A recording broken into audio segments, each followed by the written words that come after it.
Hello and welcome to Nerdarchy. For nerds, by nerds, I'm Nerdarchy Steve. Today I'm joined by all these fine nerds. Unfortunately, we're down one Carlos Rivera.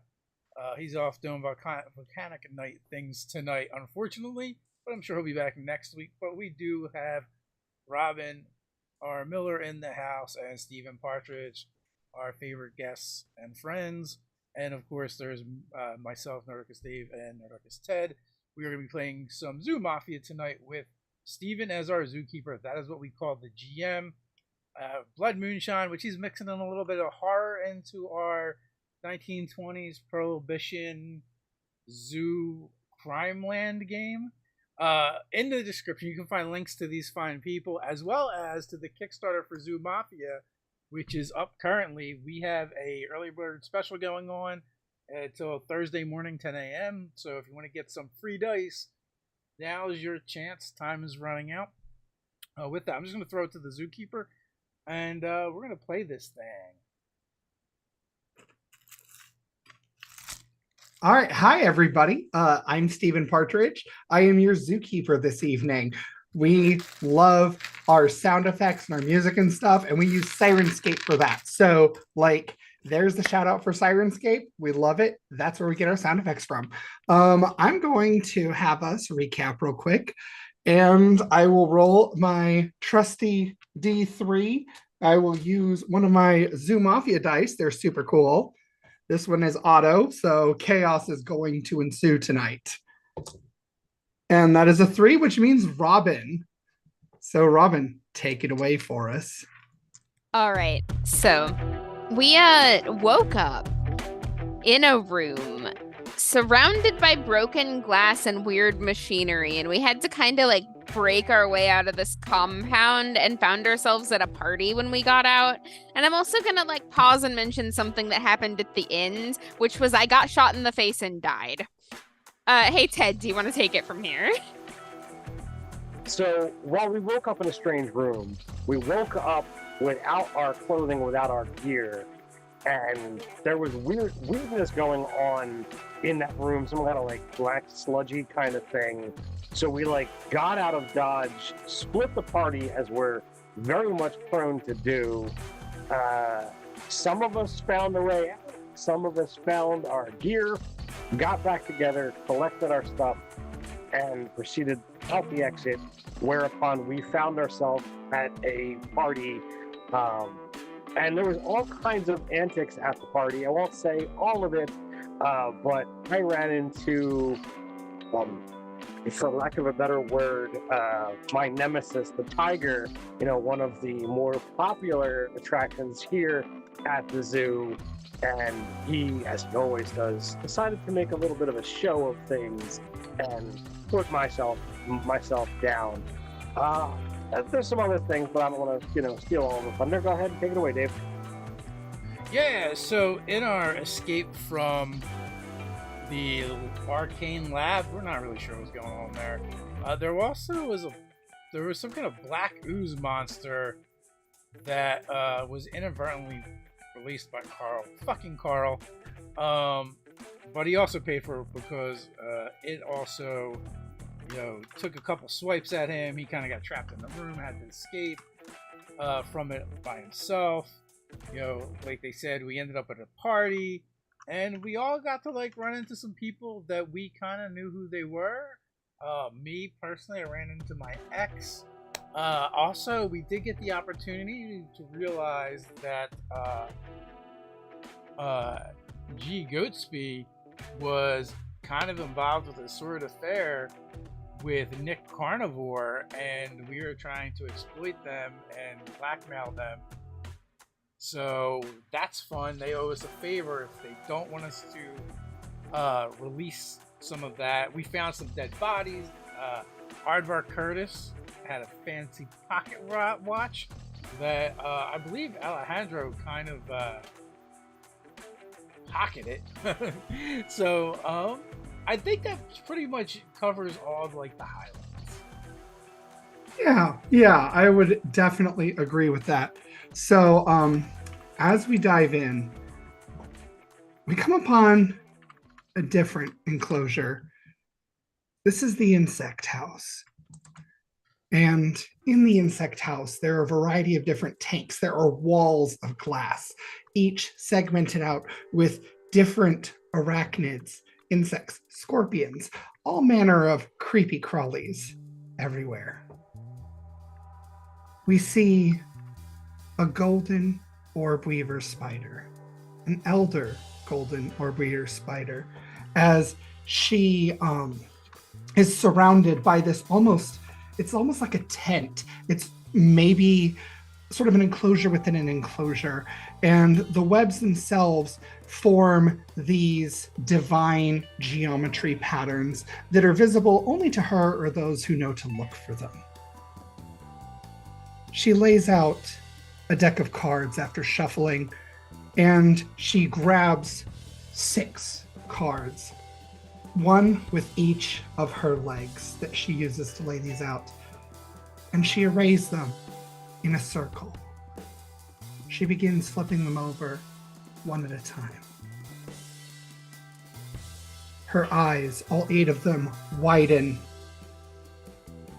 Jasper. Elsewhere in the zoo, it has been daytime. Daytime has come and gone, and it was nothing too eventful in the zoo, but of note, we'll have both Alejandro and Flick put your peepers to work to see what you notice, if anything.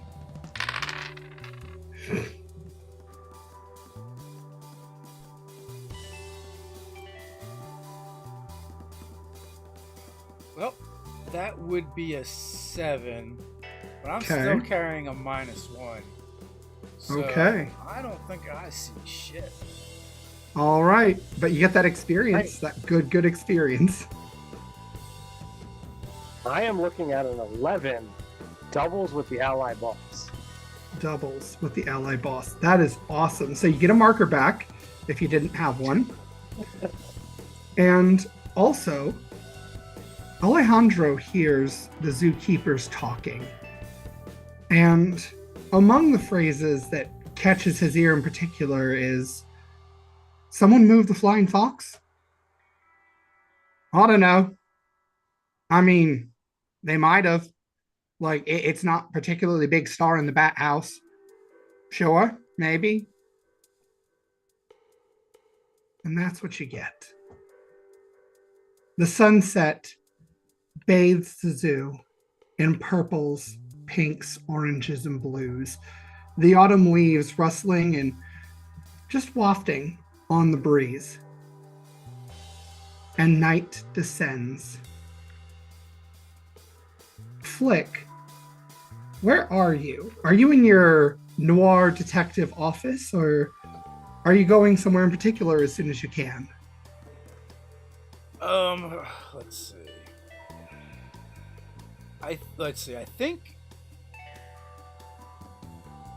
he's in his office processing, because we went through a lot in the last couple of days, and I still don't really know why or how we ended up where we were. Like, I don't know if we were working on a job, and that's one of the things I want to try and figure out. And so I have a beginning of job ability, a network of ears and eyes that lets me try and get information. Okay. Go ahead and do that. Ooh, it's based off a slide. I'm not really great at that. Okay. That is a 10. A 10. So okay. With a 10, it allows me to gain 3 holds. Okay. So I guess my first question to you, Zookeeper, is: were we on a job when we lost our memories of what we were doing before we ended up kind of captured? You have pieced together that you were on a job. You actually have a missive on your desk from an unknown party, It's not even handwritten. It's actually pieced together with different cutouts of letters from different newspaper articles so that you can't tell who actually wrote this. And it says Jaguar Enclosure, 11 p.m. Start there. Did it have a date? Does it have a date on it? Was it for yesterday or 2 days ago? We will say it does have a date because it was sent through the post. And so it does have a date, and it was dated 2 days ago.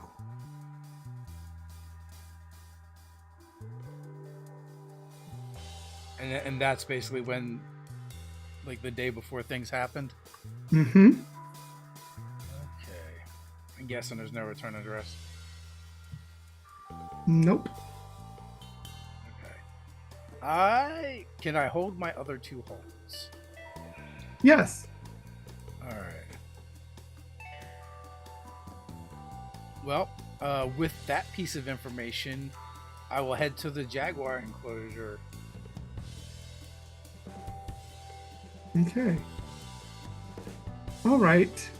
Speaking of jaguars, our resident jaguar, you had a very fitful day, and it was exhausting.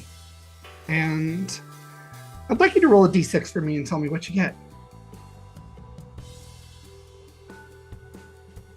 That's going to be a 2, sir. All right. So just through the day, you have this headache. It pulses, it throbs behind your eyes at the base of your spine. It is a migraine almost. And all of that tension, all of that stress relieves as night descends and your memory is sent spiraling. It's almost like you're drunk as you find yourself once again staring with this blurred remembrance of what's going on. You are back before you were a zoo animal. There, you're in the jungle. The birds are singing and everything is bright as day. It is almost glaringly so despite the tree canopy, and you're looking at a hut constructed of reeds and straw, and you find yourself creeping up to it. You remember this, yet still the warm mud squishes between your toes like it's happening all over again. You creep up and peer through the window. You see what looks like a crude library in this hut. When I say crude, what I mean is it is ramshackle. Someone has pieced this together hastily, but well. The bookshelves are literally slabs of uneven wood that have been nailed together simply for the purpose of serving as a place to put a massive amount of thick tomes. All of them bound in leather, but different types, different colors, none embossed. You see a desk strewn with papers, and in the middle of the floor, you see the same circle carved in the dirt floor with the same symbols as you memorized last time. There is blood everywhere on this dirt floor, and it smells terrible. This place smells like death, and not just like something died here recently. Like a lot of things have been dying here for a very long time. It carries that heaviness, that somber sobriety in the air. See any corpses in there, but it smells like there should be? It smells like there have been, and like there were probably some just removed. Okay. If I look at the blood, can I gather any kind of clues? Like, is it splatter on the walls from some kind of like slashes, and it's like a pool on the blood. Is it like a pool on the ground? That could have been from, a bite or a blade. Anything along those lines? You see that the ground itself, the dirt floor, has been soaked with blood so that it's discolored within this circle, but there is fresh blood on top of it yet that is soaking in. It's not splattered all over the place in here. It's very contained, actually. So, more ritual sacrifice? Yeah, that's the vibe you're getting. And you hear machine guns start going off in the distance. And at first it startles you. You jump a little bit instinctively, reflexively, just because. And something's going on. Something's going on out there in the jungle. Something, you know what it is, but just as your memory's about to grasp onto it, and you find yourself back in your enclosure, surrounded with your natural foliage that they provide for you, the artificial rocks, the water, and the other jaguars just sort of lazing about. And the sun is set now. I look down at my paws. Do I have, fresh soil, squished between them? You do. But it's not soil that matches where I'm at? That's Nope. creepy. I look across the way. Does anyone look like they've noticed my coming to, my start? That there's weird dirt on my paws? No one seems to pay you much mind. But you do see, off in the distance, walking down the path, as the other animals just start to come out of their enclosures, dressed in their full suits, their dresses, their hats and all. You see your yellow trench-coated friend just approaching. So, you go ahead. All right, I step inside, get dialed up, if you will, and come on outside. All right, Flick. This part of the zoo, near the jaguar enclosure, it's actually ill-kept when compared with some of the other wildcat enclosures, and a lot of that is because of its proximity to the tiger enclosure. People really love the tiger, but they don't much care about the jaguars that are here. And so as a result, this area has kind of become a sort of slum for the zoo. There's a main thoroughfare here that golf carts regularly speed through without concern for any sort of cubs or kits that might be playing.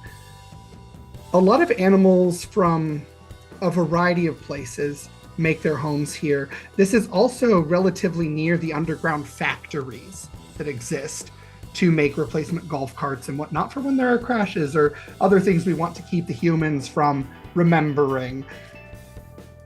And this is where a lot of those workers come from for those factories. So, I imagine Flick is puffing on a cigarette as he's, wandering towards Alejandro's enclosure, looking at the grime and the grit of the ghetto that he's wandering through. It kind of reminds him of his own humble beginnings. Alejandro,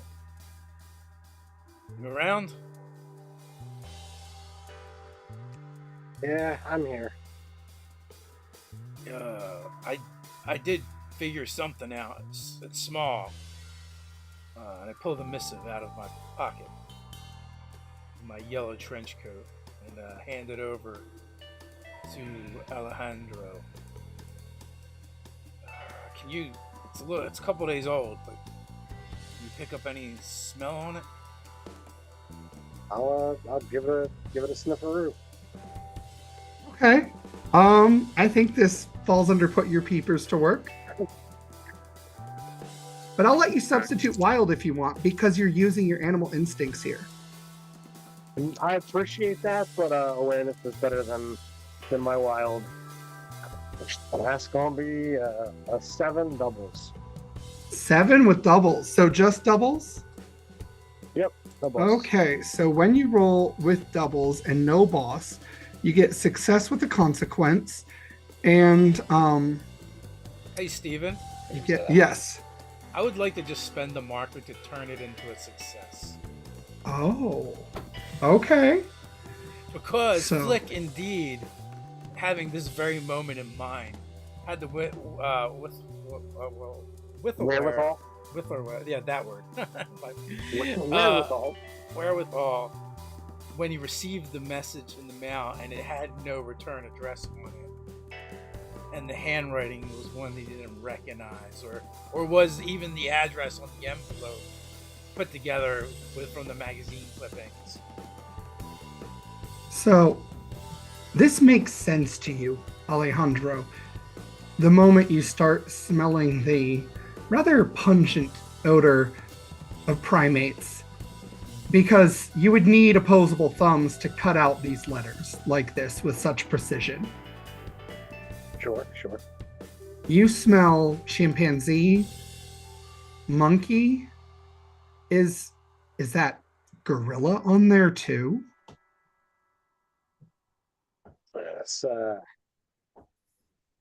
It's got simian all over it.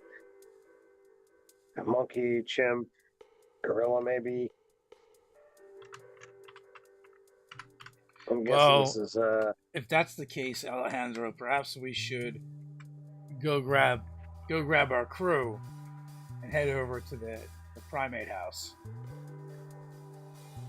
I overheard something while I was resting that they might have moved the Jay's enclosure.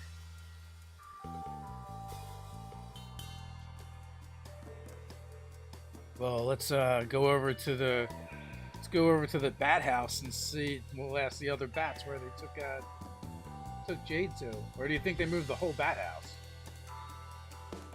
I don't think they moved the whole bat house. They just said something about moving the flying fox. Flying fox. Couldn't tell. I was kind of out of it. All right, we'll go over there and look for Jay first. Okay. So, you know that the bat house is actually half underground. The cave bats are set in this underground enclosure that features all cave dwelling and underground dwelling animals. But then there's another section of the bat house that sort of sticks out of the mountain, the artificial mountain itself.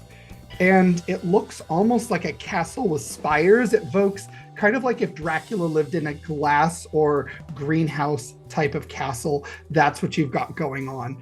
And the flying fox enclosure, because they are native to forests and whatnot, is actually in that glass part. And so you make your way over there and you find that it's weird. The bats are all out everywhere. Like, they're constantly flitting in and out of this cave entrance. You follow the entrance that the humans would use to get into this glass portion where you find these cages in here, almost like the aviary, but for bats. There are plants everywhere. You're almost in a sort of constructed forest in a greenhouse. And you find the enclosure that should be Jade's. You can, Flick, just slip through the bars. Alejandro, the door is still locked, as though Jasper, Jade, never came out of this enclosure tonight. Oh, they wouldn't have if they were moved. I'll just slip through the bars and poke my head around, see what appears to be going on in the enclosure itself. Okay. The first thing you notice is two shadows flit in your periphery. Oh, so I'll quick look in that direction and try and get a beat on it. Okay. Matter of fact, I will even pull out one of my flares, strike it, and throw it in that direction. Okay. All right. So you throw this flare, and these two shadows flit away again immediately. They're very small. It's like smaller bats that have come into Jade's enclosure. Yeah. With that, I'll draw my 357 revolver and kind of like start, tracking the movement. Hey, come on out of there. Come on, come And- talk to us.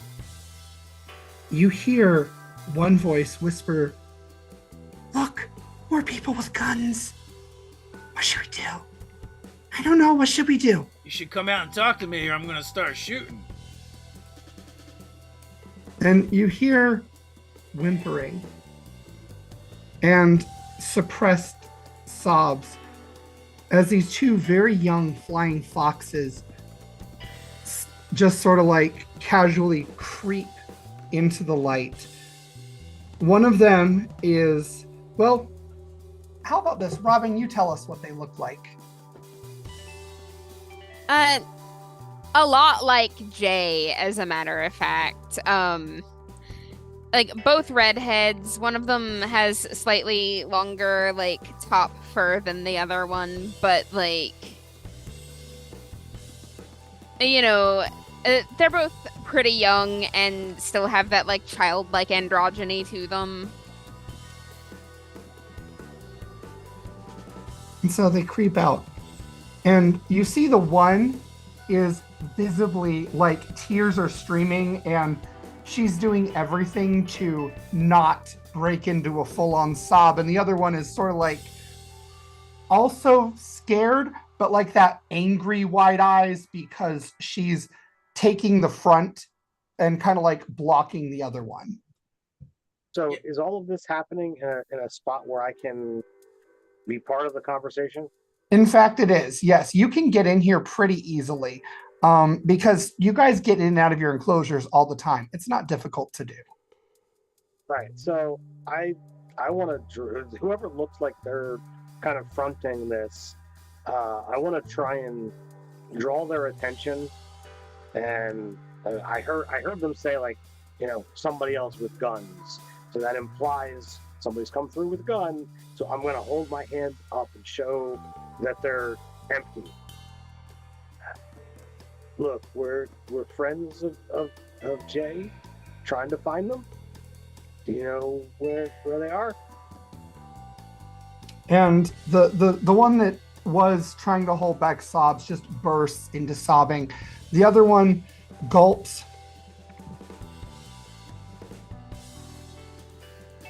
Can you take me to them? And she just points her wing toward this sort of like back area behind the tree, which you see there's like a hollow and it opens up into like a bedroom type area. I will drop my pistol in my pocket. I don't even actually carry like a proper holster. I just have those big trench coat pockets, and he just drops it in unceremoniously. Yeah. Oh, just a couple of kids. I have to say, the practice for Alejandro has got to be infuriating. It's just a couple of kids.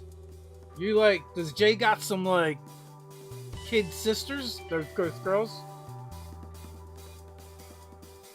Mm-hmm. As you peek into the bedroom, you see Jasper there on the floor, like undressed, ready for the day, but there is a crack and a blood splatter on the vanity mirror, and you see that Jasper is lying in a pool of blood on the floor. Hey, Alejandro, this ain't looking so good, man. So I'll rush in. Is there, what would constitute checking to see if there's life or any of that kind of stuff. A medicine check, if you will. Put your peepers to work. She was like shot through the head, right? Or they were shot through the head, right? Like Yep. Every pronoun is right for Jasper Jade. I don't know what you're looking for there, Alejandro, but there's a gaping hole in their head. So, yeah, that don't look so good. That's 7. No, you gotta try, man. That's 7. He's definitely dead. You can't tell what, besides the gunshot wound, you can't really tell what caliber, anything like that. It's just bullet wound to the head. I want to analyze the blood splatter. There's a specific word for that. I don't remember what it is. I bet Robin knows what it is. I don't, but I know that there is one. And I want to see if I can figure out, does it look like... Trajectory? Does it look like Jasper Jade was shot through the back of the head or shot in the face? The back of the head. No, it is literally just bloodstain pattern analysis. And the clock tower that sits in the center of the zoo and about maybe 200 feet from the glass castle in which you currently reside, with its luminous yellow face, chimes with a dolorous, deep, somber chime. It signals midnight. And as it releases the chimes, the heaviness of the situation weighs on you. Each chime sort of pulsing it anew like a heartbeat. And then it's like everything goes really quiet, like eerily quiet. And you start to hear, sounds like slurping. As the blood from all of the rune starts moving of its own accord, pulling back inside the head wound of Jasper. So again,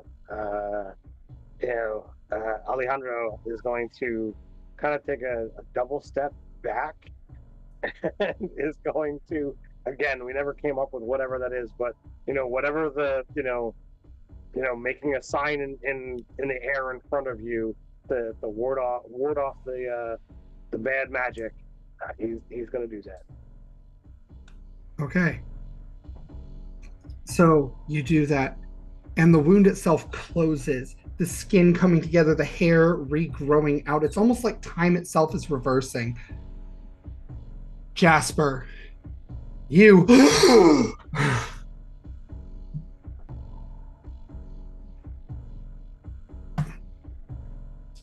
just ow. What? Where are we? I'm touching my head because that's what hurt. What?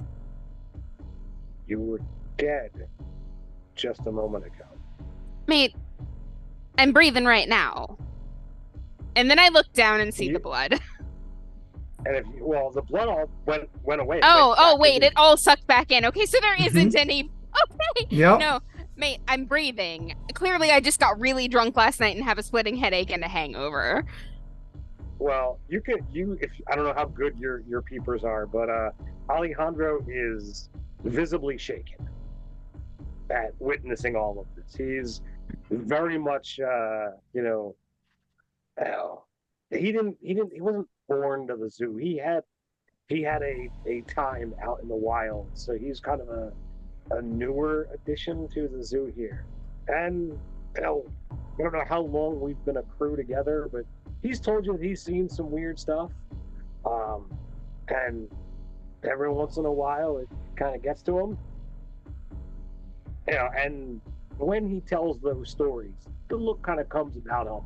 It's nothing compared to the look that he is giving you. You're scared. I've never seen you afraid of anything. You were dead. Okay. A lifeless body with a hole through your noggin. Look at that mirror. Yeah, that spot you're just grabbing at, that was an entry wound. You're saying someone shot me in the face. I immediately No, go to where the mirror was and look for a big enough shard to make sure that I am still fine and not disfigured from that, because that matters to Jasper. Yep, you are completely normal. There is no evidence of a gunshot wound anywhere. No one shot you in the face. They shot you in the back of your head and blew out your face. Oh, that's worse. Are you a zombie? No. That's exactly what a zombie would say. I offer my wrist so you can feel my pulse. Kind of take a step back and looking at her outstretched hand. Yeah. Do I have to bleed to prove that I'm not a zombie?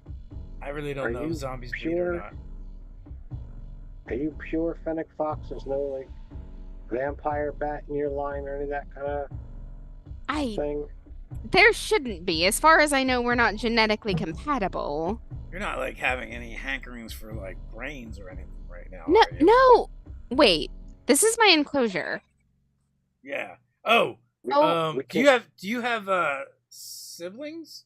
Sisters. Sisters? Yeah, they're really upset. You should tell them you're not dead. Stay here. And I immediately go into the next room to find them.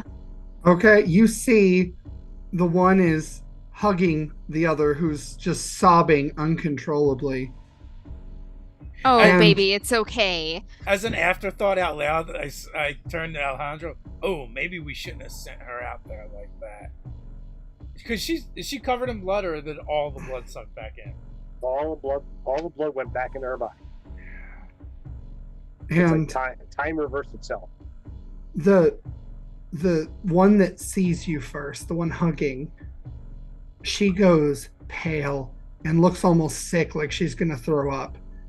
And then she just goes through a range of emotions before joy takes over and flits over and nearly tackles you and just buries her face in your chest. And the other one sort of turns and goes through the same set of emotions. There's terror, there is horror. And then it all sort of cracks and breaks way, giving to joy. And she too flits across the room and wraps her wings around you and buries her face as well. And the two of them just start crying. Yeah, there is for sure a family hug moment going on right now. It's okay. I'm okay. I don't know what happened. I'm gonna find out, but I'm okay. And they look to Alejandro and they look to Flick, and the one who is much more forthcoming, direct, brave, she points at Alejandro and says, "He's big, and he has a gun. You have dangerous friends."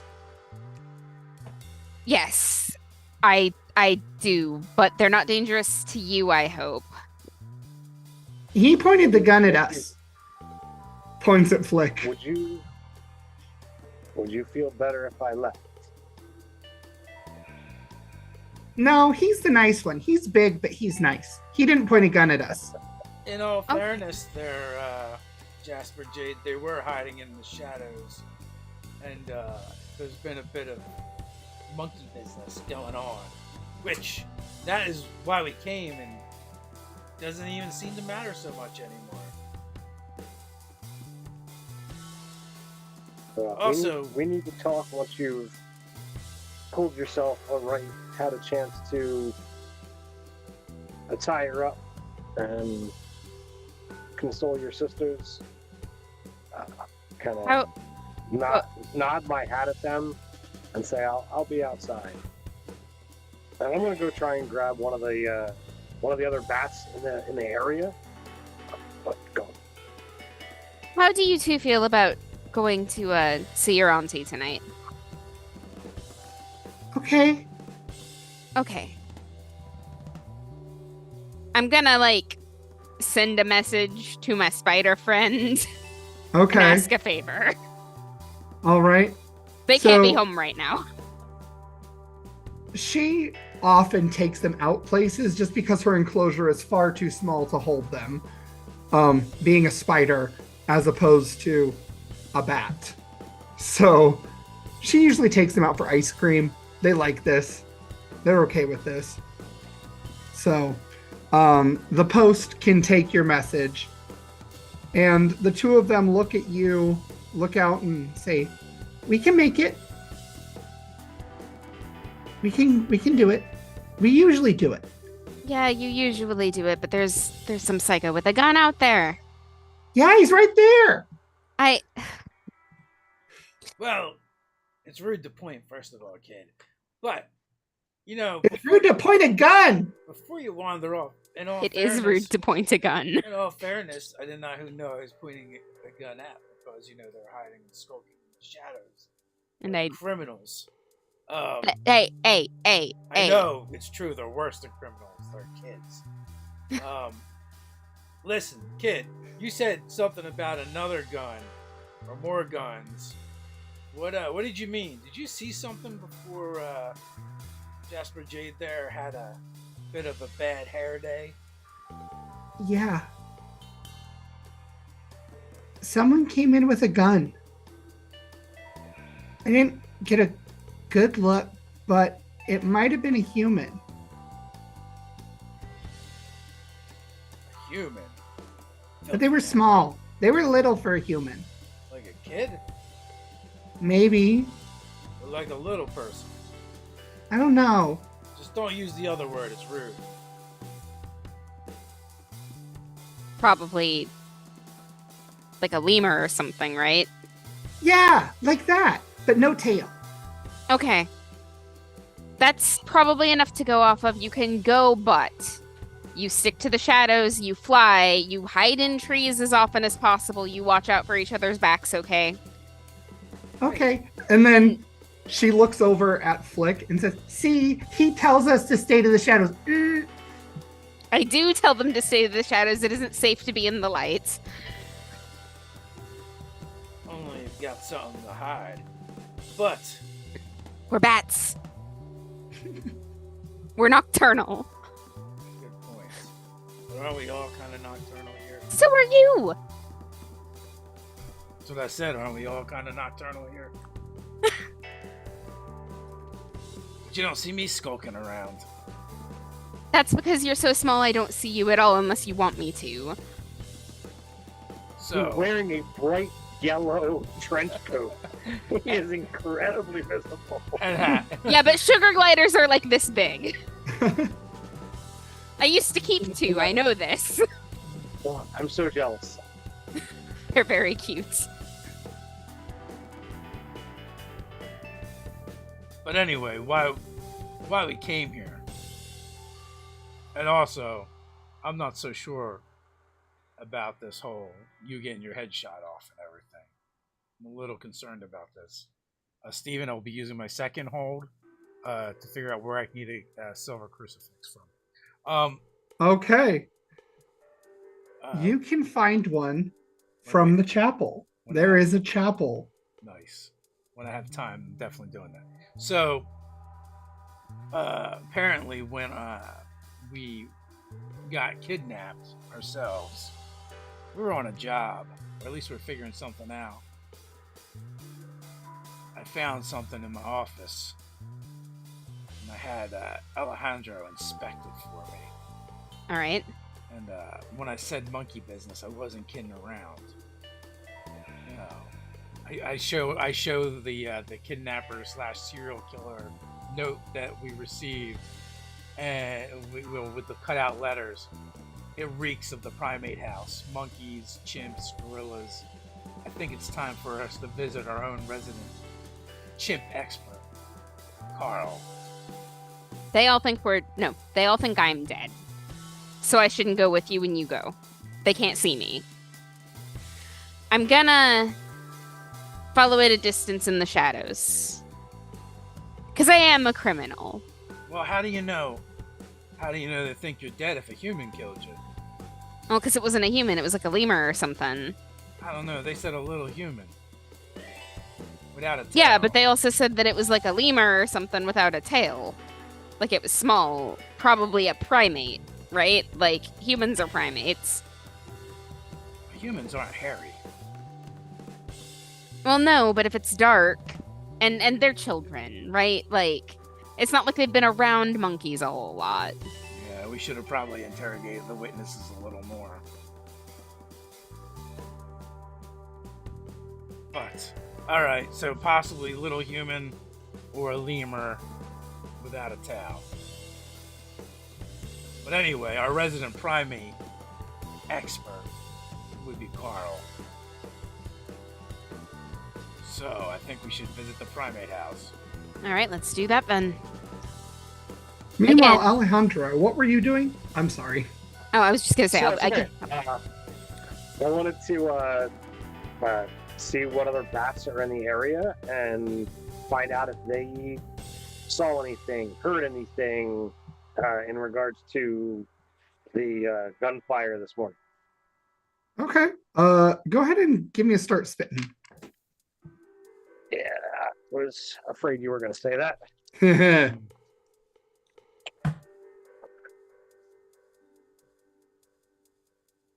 Well, it's not as bad as it could have been. That's a 9. 9. Sorry, it's an 8. 8. 8. Okay. Same number, but you know. So, you managed to get one of the vampire bats' attention, actually.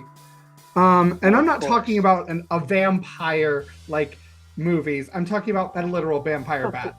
And so you pull this vampire bat to the side. She is wearing like this layered asymmetrical dress and like a cloche hat.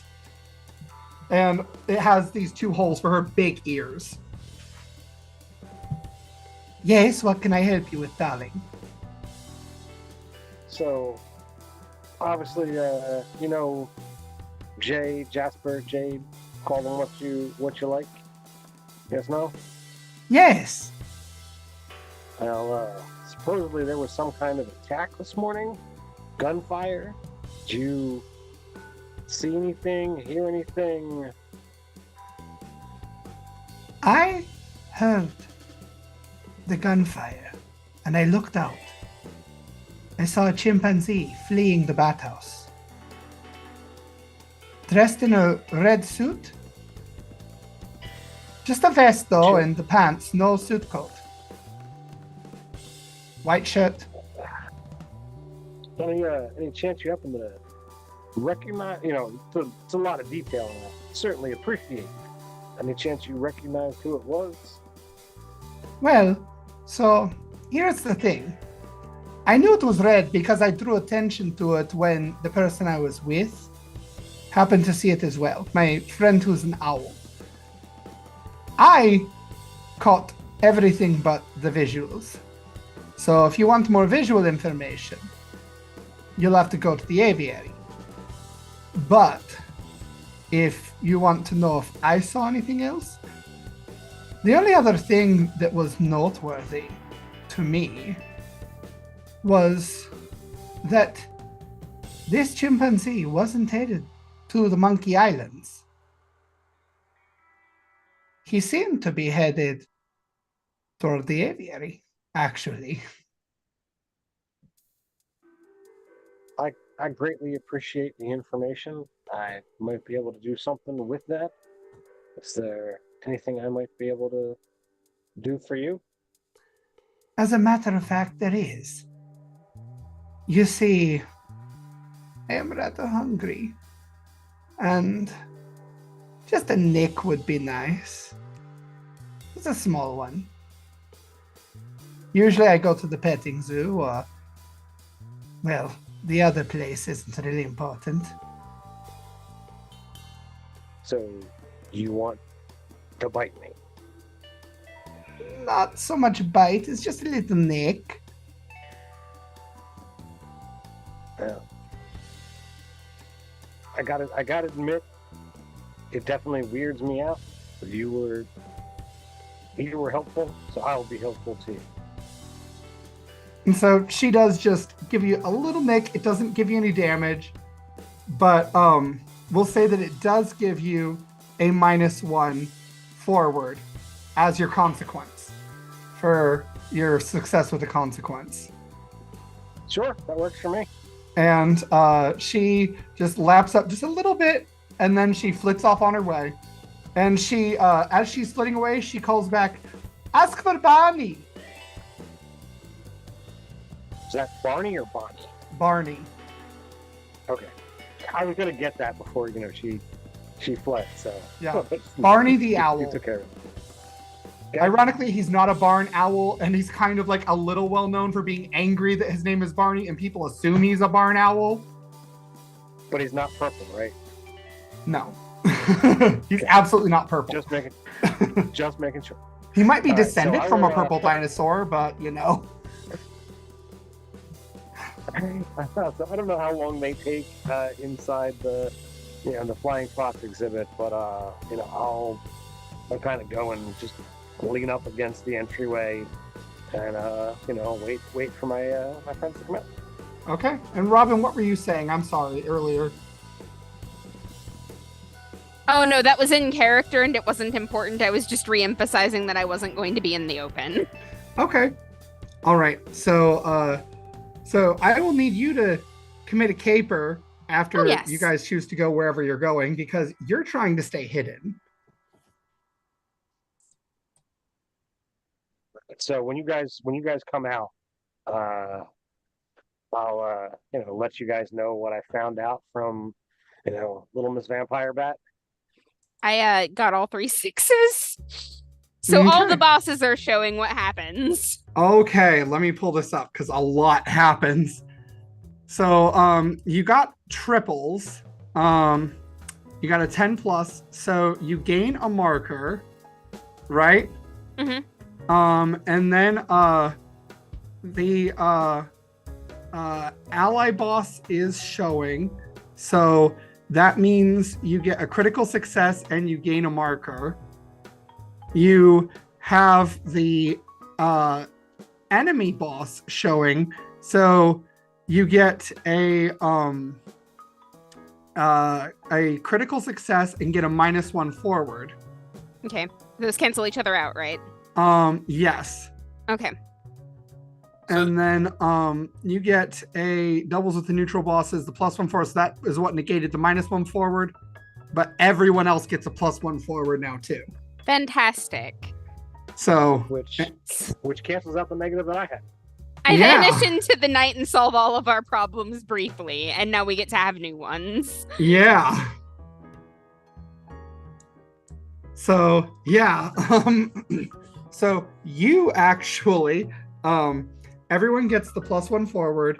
You got your success, and just you are confident nobody's seeing you. If anyone thought you were dead, they still think you're dead.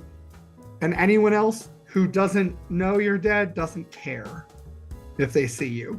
So you described this chimp to us. Isn't a red suit without a coat? Isn't that what Carl wears? It is. Alejandro, you just described Carl. It's got to be a set. I don't think Carl would take out Jay. Maybe he got drunk. Maybe it was an accident. There's a saying, you don't give a chimp a gun for a reason.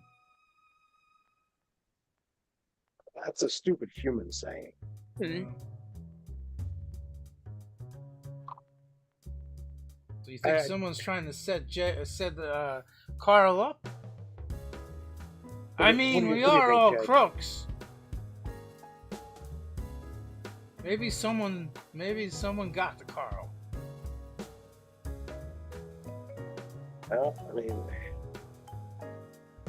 It's a hard word out there, and there's lots of layers to everything.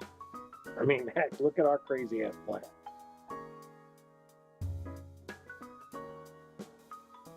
So, you said he went off towards the aviary, Indeed. but the letter still came from the primate house.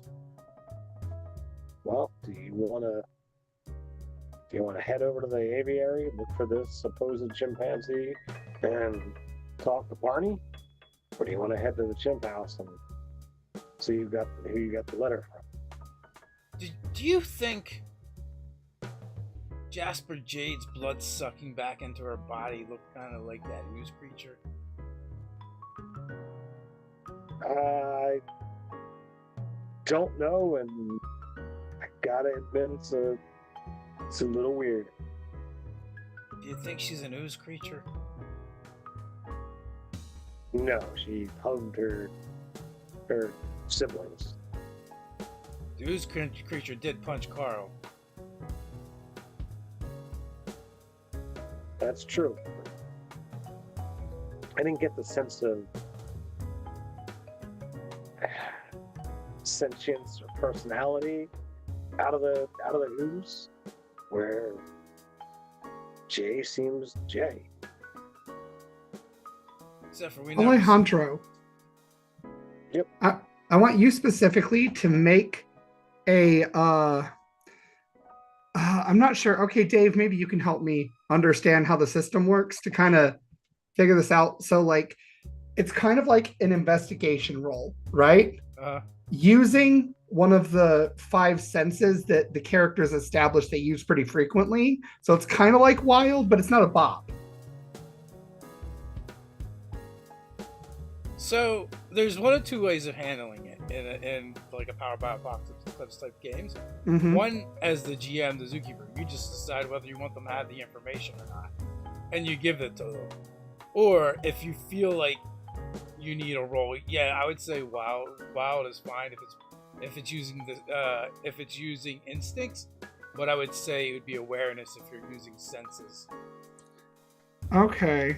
Because it's like there could be layers to it, but I think what I'm going to do is I'm just going to give you the base, and then if you make conjectures or want to know things, then we'll go from there. So, what I will give you, Alejandro, is that when that stroke of midnight hit and all that blood sucked back up into Jasper's body, it looked almost identical to that ooze, except it wasn't black.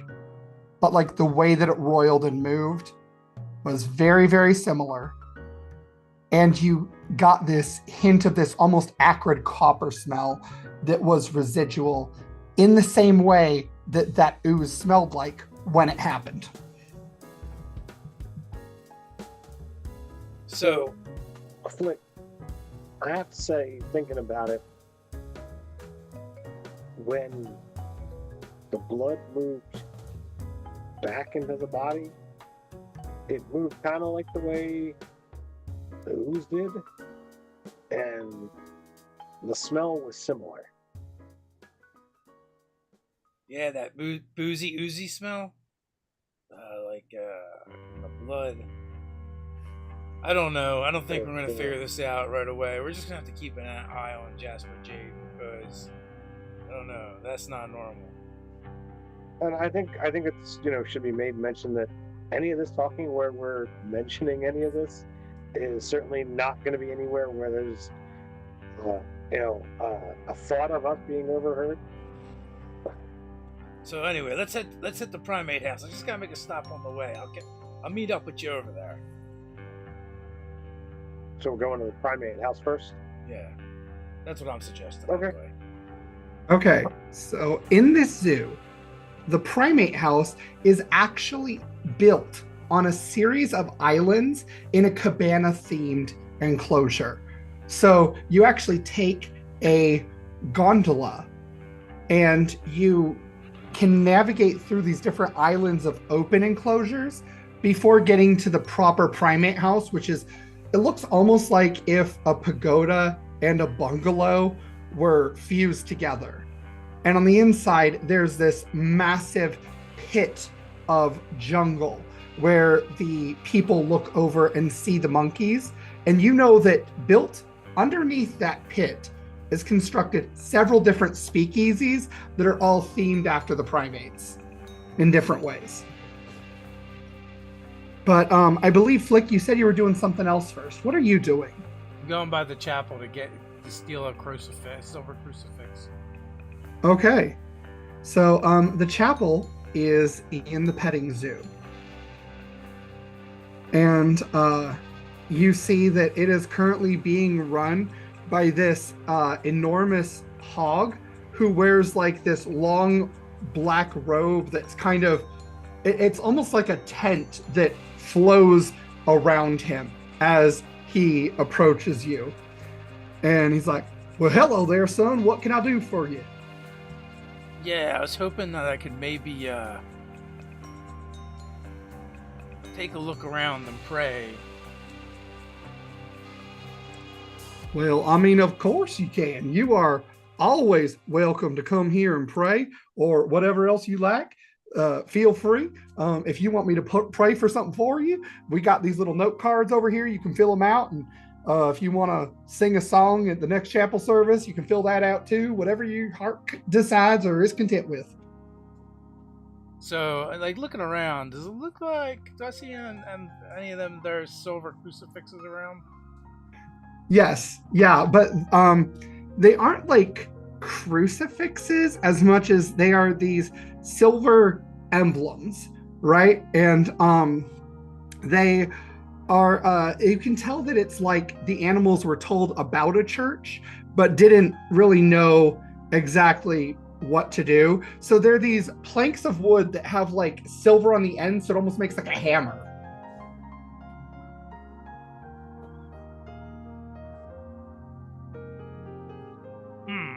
All right. So when he's not looking, I want to try and steal one. Commit a caper. Yeah.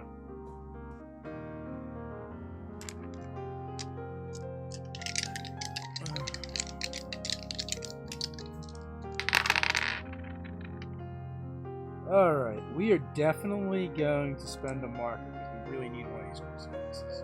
Okay.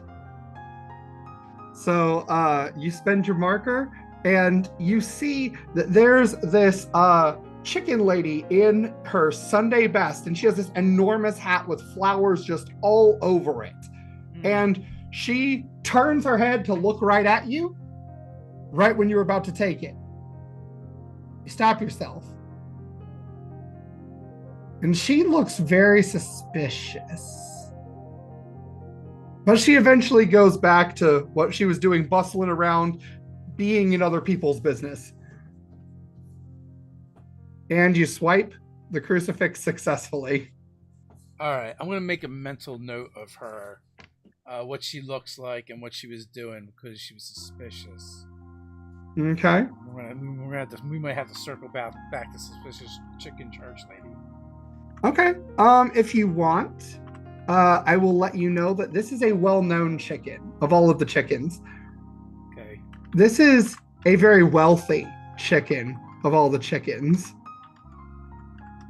Her name is Henrietta Ford, and she is the owner and proprietor of the factories that make the golf carts.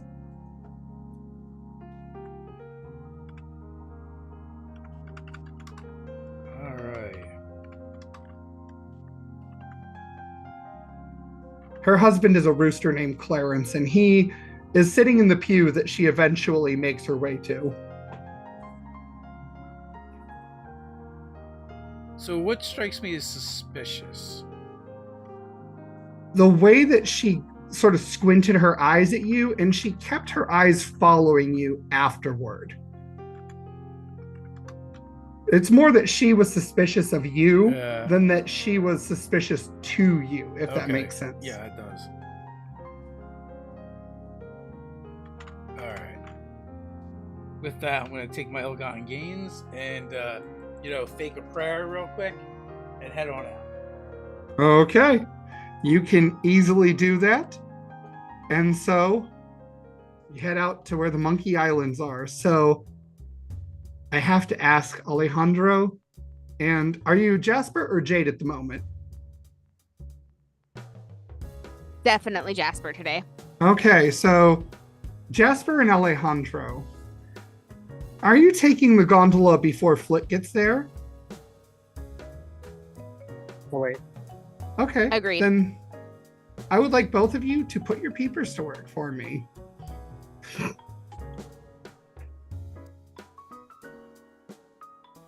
So the dice landed stacked. What do you want me to do?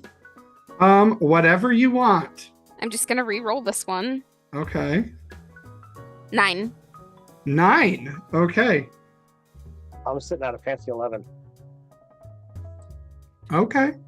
So you're at an 11, you're at a 9. I'm going to say that because you rolled so incredibly well, Jasper, previously, that part of that critical success is that you don't have a consequence for this, and it works just like a success. And so the both of you notice some beavers. Now, at first, they seem like rather unassuming beavers. They look like they're just there to do standard fare work. Until you notice there's more beavers, and these ones are swimming in the waters around the Primate Islands. And some of them have waterproof machine guns with them. They're swarming the waters, actually. They're everywhere. And the beavers are known to often be in cahoots with none other than this boss that for some reason you can tell us if you so choose why the thugs of Machine Gun Auto don't like you.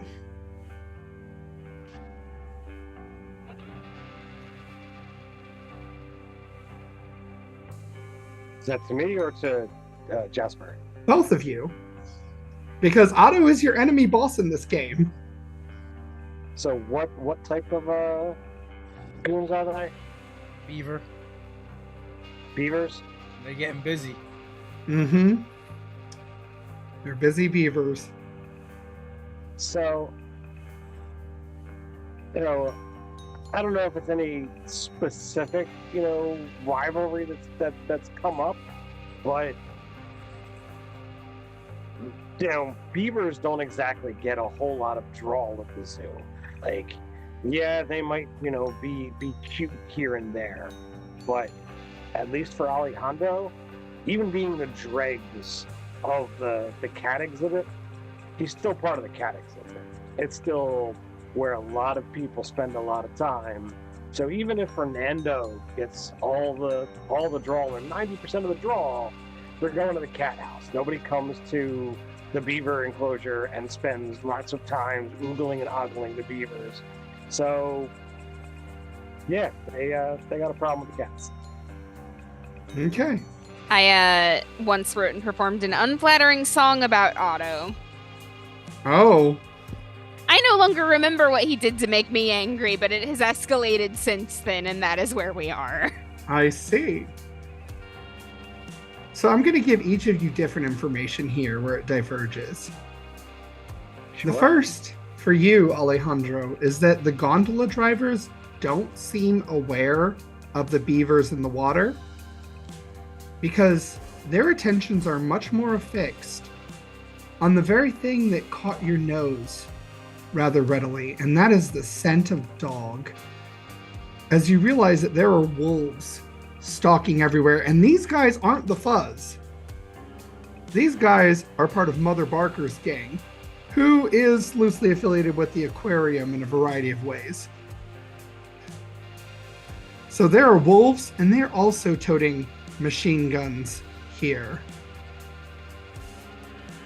And as for you, Jasper, you see, as you're staying to the shadows, and you tend to think in more three-dimensional spaces just because you fly, right? Mm-hmm. And you notice there are birds positioning themselves in the trees, and they've also got Tommy guns, pistols, different things. Yo, we need Everyone's to go. converging. We need to be out of here 5 minutes ago. So, did Flick tell us where he was headed? He's coming to meet you here. Yes, but did he say where he was going? No, Did Or he? Did he just say he? he just said I had a stop to make. All right. We need to head in, different directions to try and head off, Flick. How many different pathways on the zoo would lead to the gondolas? 4. It's a central location. Of course it is. So, Jay, why don't you pick that way? I'll pick this way. Hopefully, we spot them. It's only covering 50% of the ground, but like you said, we can't stay here. Sounds good to me. Hopefully we find him. Okay, When we beat feet, so Dave, pick evens or odds. Odds. Robin, can you roll a d6 for me and tell me if it's even or odd? Yes. Please and thank you. Evens. Evens. Okay. even Stevens. Even Steven, but he wanted odd. So, Wow, that's what the dice are there for.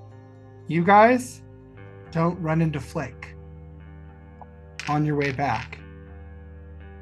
Where do you go exactly? Do you have a specific place in mind that you want to go? Or do you have some sort of information you're looking for in specific besides Flick?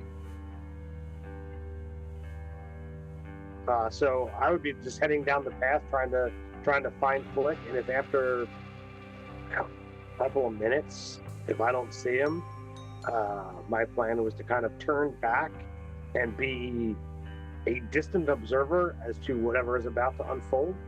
Okay. around us. Okay. Cool.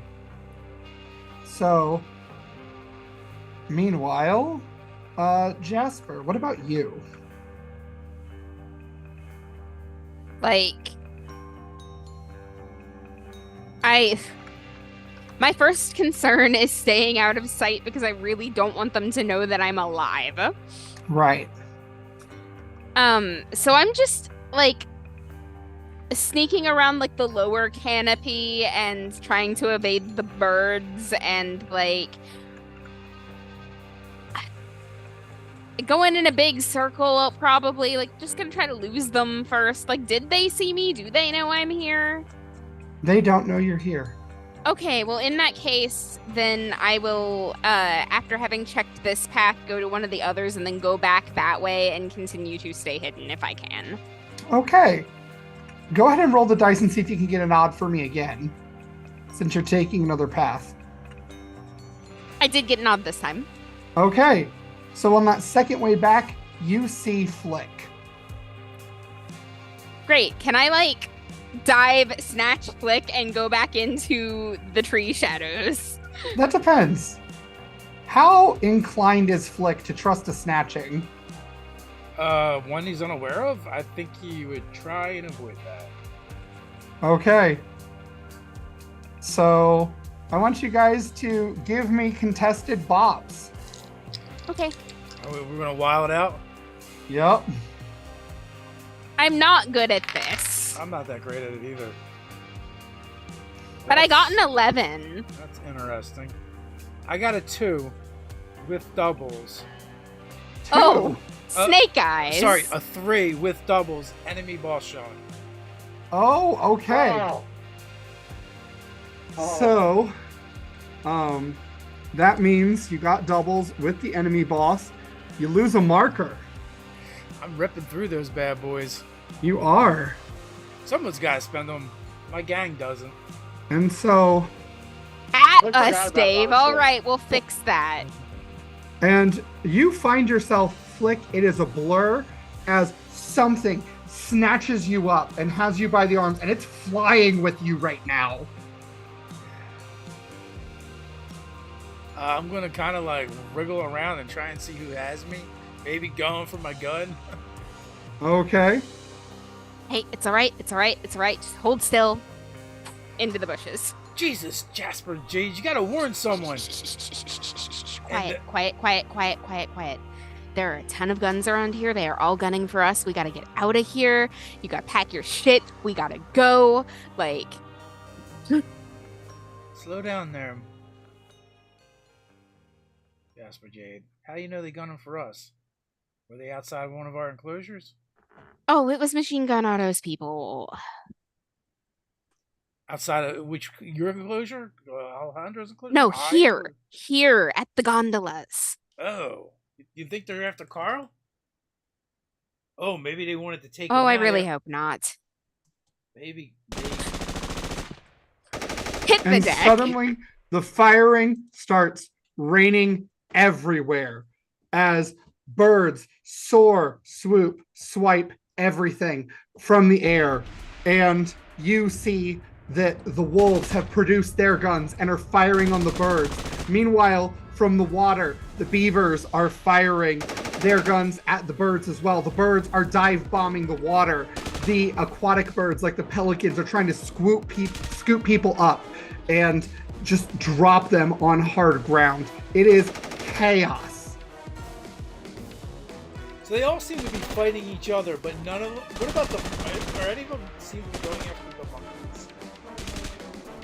So it seems, you know what? Put your peepers to work for this, because this is something that, depending on what you get, you might get good information or you might not. Well, there's doubles again. Oh, love the doubles. All right. That is a 7. 7 with doubles. No bosses? No bosses. Get a success with the consequence. You have a -1 forward. Give a +1 forward to someone. Well, I guess I'll give it to Jasper Jade because we're together. All right, Jasper, you got a +1 forward. And your success is that not only do you realize that the primate enclosures, the Monkey Islands, are distinctly less populated than normal, but also you are keenly aware that you remember seeing a newspaper clipping about a massacre involving a horde of primates that would almost surely attract attention, actually, with how gory and bloody it was. There was a slaughter of primates the other night. So you could piece together, it's entirely possible this is some sort of retaliation or gang war that started between the primates boss, who happens to be Owl Capone, and Machine Gun Auto. Your consequence is that you take a point of damage as a bullet nicks you. Stray bullet.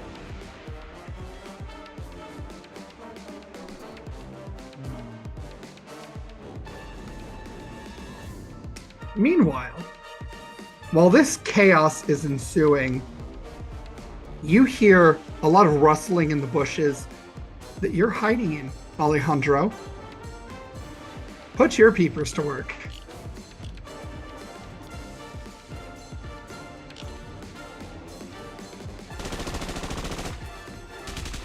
An absolute fail. With a total of 5 with triple 2s. Oh, okay. Well, then you're going to take a point of damage as well, as stray bullets hit you.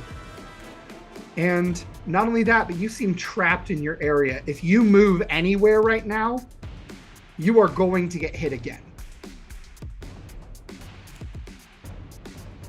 All right, I'll remain quiet, motionless. You did So- say triples, right? Yep, Uh, comes with all kinds of extra things. triples, you lose a marker in a 1 through 6. So, yeah. And at this point, we're going to go into combat, because you guys are in the middle of a crossfire. Even if you are not directly involved, you're involved by proximity, as one of you well knows. I'm going to start the round by giving it to Flick first, but Flick, I do need you to roll a d6 for me and not get a 1. It's a 4. 4, okay. Despite the fact that the horror of this event is triggering a lot of memories for you in PTSD fashion, you're managing to persevere, push through, and not be hindered by this. So what do you do? I think my instincts are to find the tallest tree or structure and try and scurry up it so that I can glide away. I'd like to try and get out of the jam. Just try and escape. Okay, try to get out of jam then.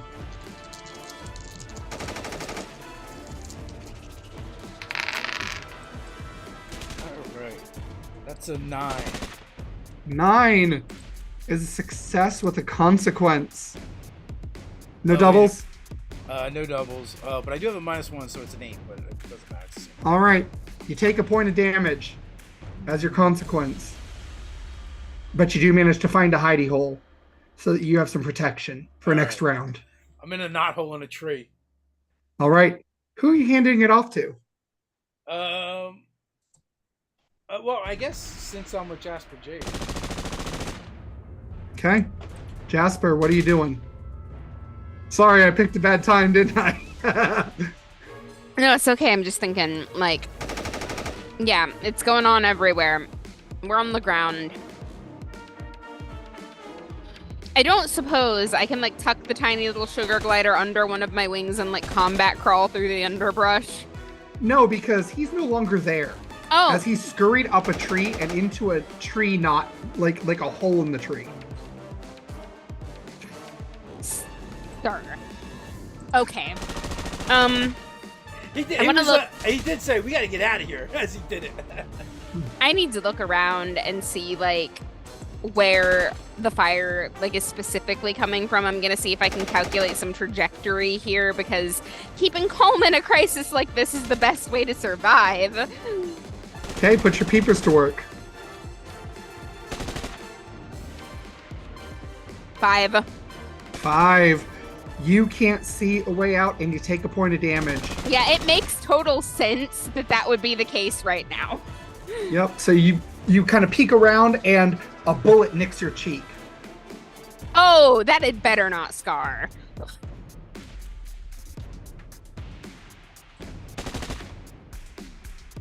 I'm mad. I'm mad now. I imagine you would be. But I'm gonna have to pass it to the enemy turn, because we can't have you go last every time, or you will notice and we'll be in trouble. Well, okay. The zookeeper doesn't really have a turn per se. It's based on what we do. Oh, Yeah. okay. Well, then in that case, it's Ted. If that's how that works. Yeah. I thought we were in yeah.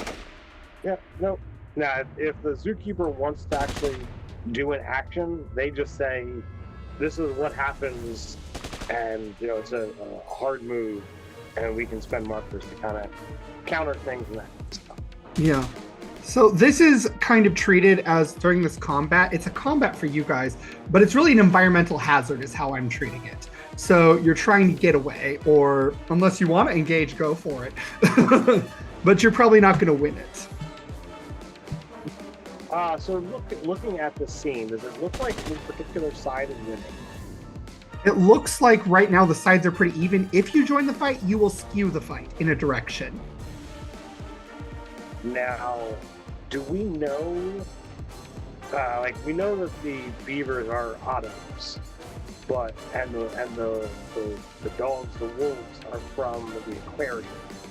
Do we know where the birds are allied with? The birds seem to be allied with Owl Capone. And I will also just give you for free, the civilians have largely cleared this area the moment the gunfire started. And the gondola drivers, who were otters themselves, actually have fled the scene and don't seem to be affiliated with Otto. So it's not like all otters are Ottos or all beavers are Ottos. Sure. Part of me wants to lay low. Part of me wants to be insane. Do it. All right. Dave, Robin, insanity or not insanity? I always root for insanity. Go off. Robin? All right. All right. So since we're up against Otto, we might as well, help out their enemies. So I'm gonna, pull out Big Bessie and I'm gonna start firing at the beavers. Okay. Go ahead and make that bring the heat. First, bring the heat of the campaign. Here we go.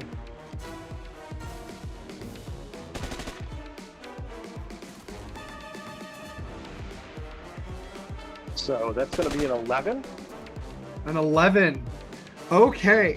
So, how does your weapon work? Does it hit multiple targets? Or? Yeah, I've got a Thompson 1928 submachine gun, and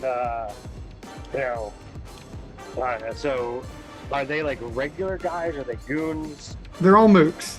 Everybody here's a mook. Okay. All right, I kill 4 of them. 4 of them. Okay. So, like I said, it's kind of an environmental hazard. So you get a 4 to your total of what you're trying to get in order to ensure one side's victory. You need to build up to a certain number, and if somebody does a thing that gives them a hold, I'll tell you what that number is. So, and I'll also give you some free information. Since you succeeded so well, you hear among the gunfire and the chaos, it sounds like something is breathing really heavily near you. Oh, that's lovely. It's almost like a gorilla, but not quite. You turn and you see what could be a gorilla. For all intents and purposes, it should be a gorilla. But it's not. It's brown and has a slightly more humanoid face. It is covered in fur like a gorilla, but it's brown and has paler skin than a gorilla that you've seen. Oh my god, Steven, are these werehumans? No. Okay. Nope. But if anybody wants to put their peepers to work later, I might tell you what it is. Or if you have a hold, I'll tell you what it is, whichever. But this is definitely not a native of the zoo.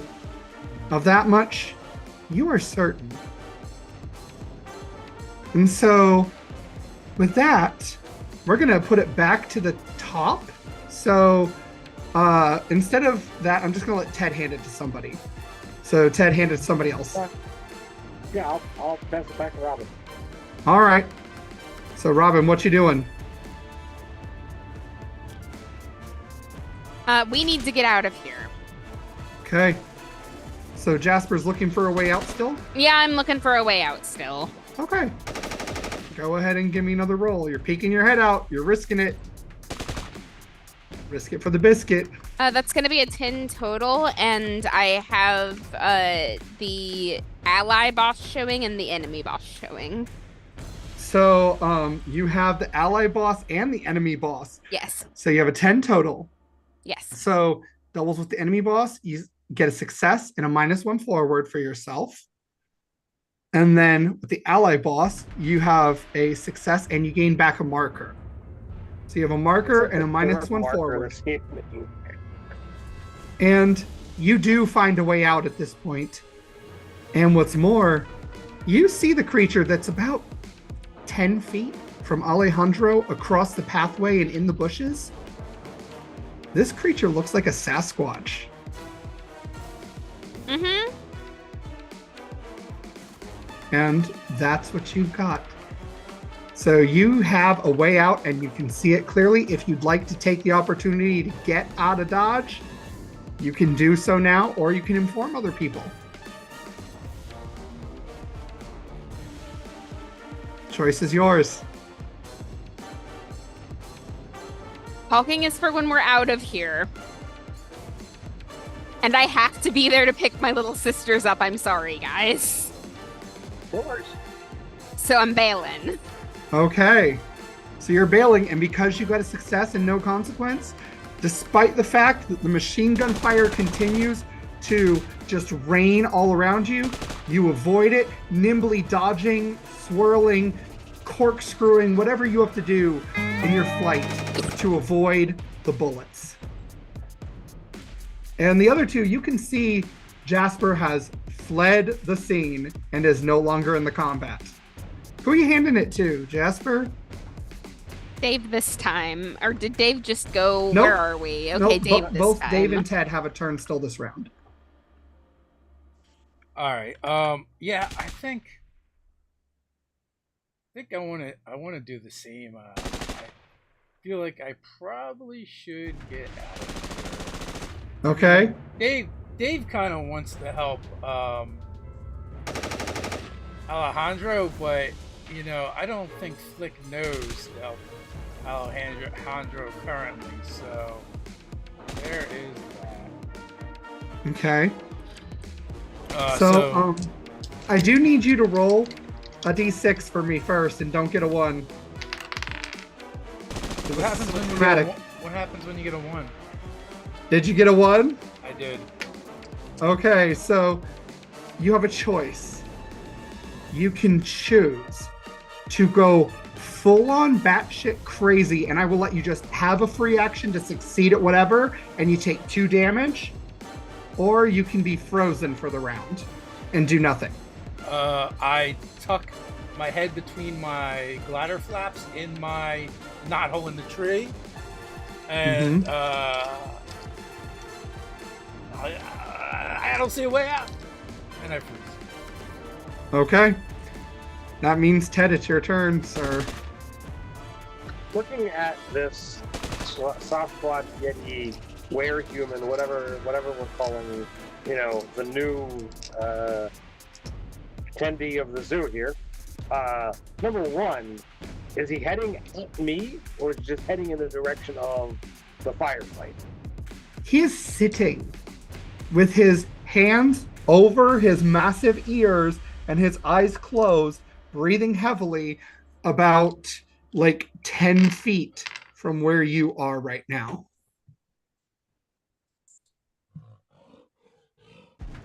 All right, so I'm going to see if I can approach him safely and see if he needs help getting out of here. Okay.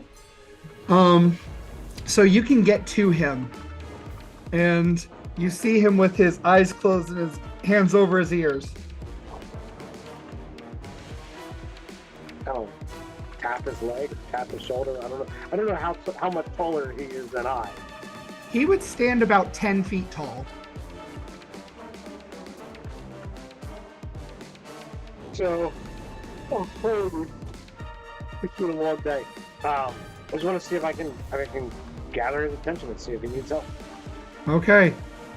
He opens his eyes and looks at you. He's like, "This place is terrible. It's not what I thought. It looked fun. This isn't like the carnival." You need help getting out of here? I just want to go home. So I'll escort him away from the fire. Okay. You're going to have to commit a caper to do that, to do it safely. Or you can get out of a jam. Actually, get out of a jam makes more sense, but I'll let you choose between that and commit a caper. Getting out of a jam is much easier for me. Okay. That's one better for me. That's going to be an 8. An 8. So you succeed, but you have to choose. Does the Sasquatch get hit with the bullet, or do you? Okay. You take another point of damage as the bullet fire rains and it nicks you, but you manage to get him out of the area, down a different path. So at this point, we just have in the combat Flick. Flick, you're by yourself. It looks like your friends are nowhere to be seen now. Roll a d6 and don't get a 1 or a 2. A 1. Okay. Are you going batshit or are you freezing again? Freezing. This time you take a point of damage.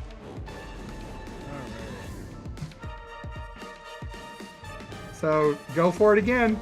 Don't get a 1 or a 2. Oh man. A 4. 4. You can act. What are you doing? I gotta get out of here before I bleed to death. Okay. So you are flying up out of there. I need you to get out of a jam for me, sir. Alright. I've got triple 3s. Get out of the jam is going to be... Okay, so that's going to be a 9 for me. Okay. So with triples, you give one of your markers to another player.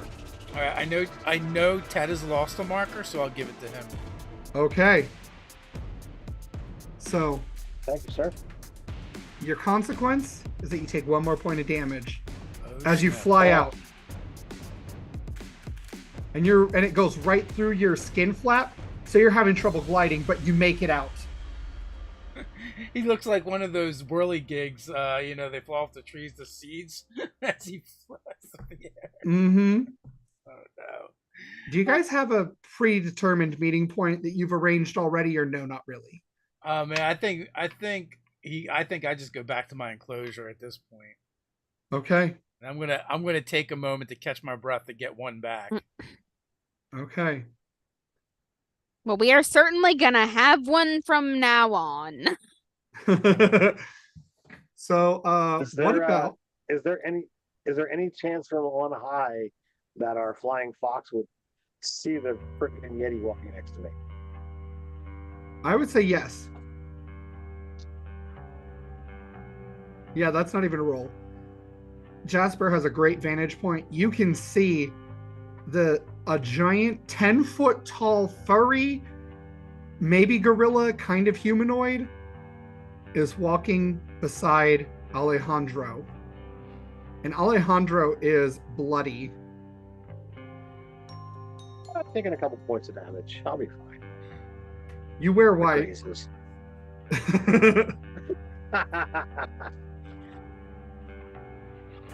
So, I will engage the Sasquatch. So, I haven't seen your kind around the zoo before. What brings you here? I came because it looked fun.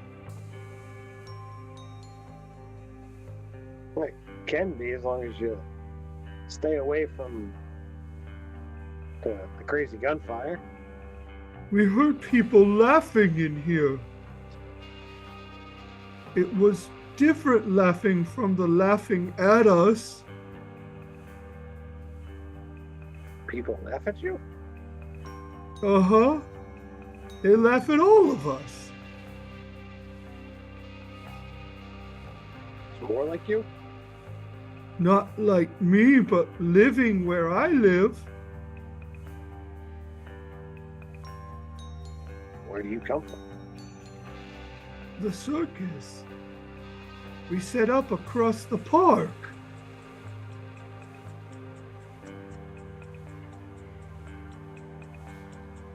Is there anything I can help you with? You need to get back there? We're in town. I can find it. It's just across the park.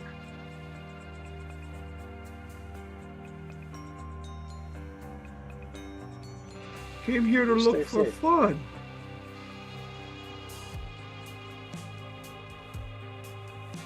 What kind of fun do you like? Fun where people have fun with laughing, and where everybody gets to eat good food and gets to have the fire water. You're looking for a place to get a drink. May I, oh, okay. Oh, by all means. No, I just want to, enter the scene obliquely from the side and, I mean, I'm not, even trying to hide anymore because I'm exhausted at this point, but, not, I'm gonna, stand in such a way that I'm not, trying to call attention to myself, but I'm look, bud, if you want to find a speakeasy, we can probably hook you up, but I don't know if tonight's gonna be the night. Oh. Everywhere we go, it's somewhere.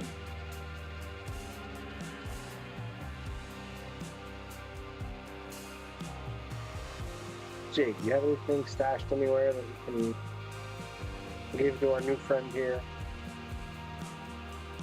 Yeah. I don't have a lot, but yeah, if it keeps you from wasting the trip, sure. And he will take what you've got and he downs it in one gulp. Like, this guy handles his booze. I respect this. Sure. And then he looks at it. What did you give him? And it's just a little flask of rum. Okay. And he will hand it to you very gingerly so as not to crush the flask. He goes, thank you. You are What do they most call you, big welcome. man? What'd you say, Ted? I didn't hear you. I said, so what do they call you, big man? Samson? Appropriate. Hold on. I am Alejandro. And this is Jay. Hello. Jay, you're very nice. Here. And he, like, scratches in his fur, and he produces, like, a handful of stuff, including, like, cotton candy and some popcorn and some peanuts, and he offers it to you.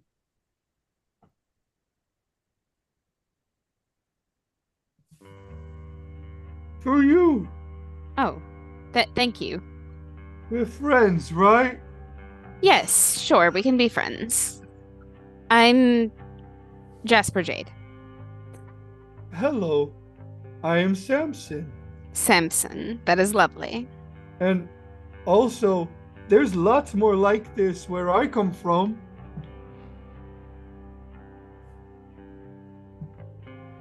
Where precisely do you come from? Across the From the park. circus. The circus.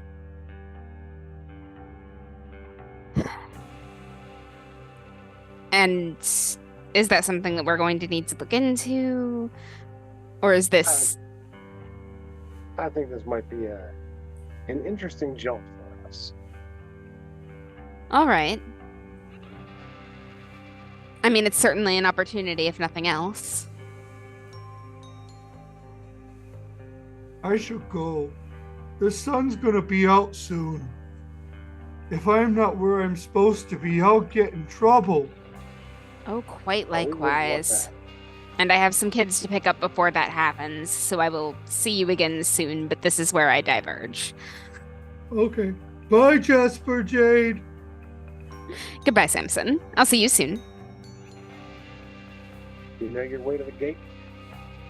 Yeah. Thank you. If we don't make it out there soon, or if we don't make it out there tomorrow, we'll be out there soon. But if you come back into the zoo, there's some stuff going on. Just have to be a little bit more careful. Okay. Okay. Come visit tomorrow.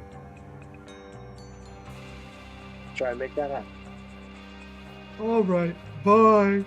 And he just kind of like lumbers off in this thundering kind of way. And you guys get back to your enclosures. I'll watch him for a moment, make sure, for a minute or so, nobody, seems to get in his way or cause trouble. I'll look back in the path of where, the gunfire was coming from, make sure nothing is, that we had gotten far enough away that nobody's, coming our way. And then I'll begin heading off to the enclosure. Okay. You see a lot of people give him a wide berth as he's walking. Like, they're in shock. They're gawking. A reporter takes a picture. Like, it is a lot of different reactions. As you guys make it back to your enclosures for the day. And the day happens as it always does. The zoo at the daytime is swinging. There are people everywhere and families laughing, raucous. It's a whole thing. Does anyone appear to be here that has anything that looks like they've also been to the circus? Yes, actually. You see that one parent comments to his wife. He says, "You're not really gonna let her keep that balloon until it pops, are you?" And the little girl hears the word balloon and starts cheering and dancing around as she has this balloon tied to her wrist. And the mother just sort of like pats him a little bit on the hand and says, "Oh, Henry, it's fine. It's fine. She's a child. Let her be a child." So the balloon, I'm guessing, came from the circus, or says the circus on it. Mm-hmm. Yes, it actually has the emblem of the big top in and these fancy letters, and it says Barnaby's Magnificent Marvels. And you see that there are tents from your vantage point in your enclosure, because you have those high platforms you can climb because people like to watch the cats climb.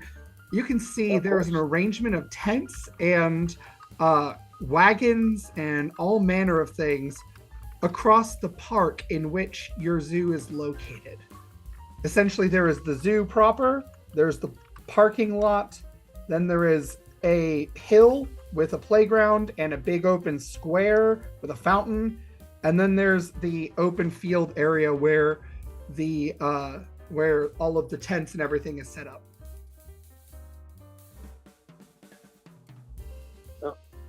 I'll have to pass this along to our folks when the night falls. And night does fall, as it always does. And you guys get ready for the evening. Is anyone doing anything in particular as you start this next evening?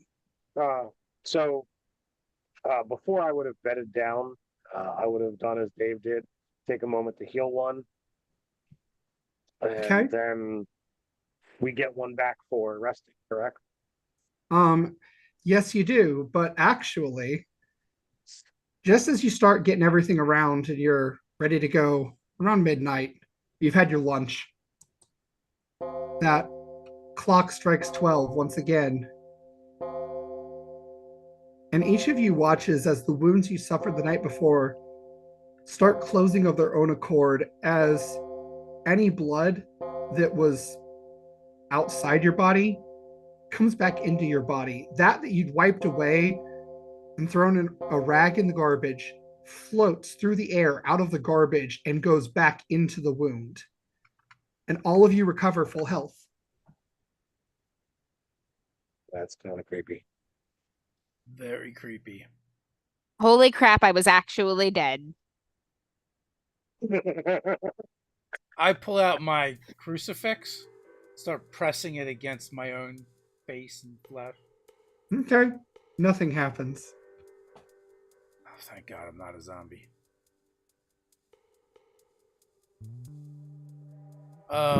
Yeah, so I'm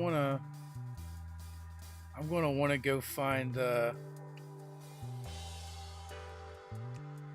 others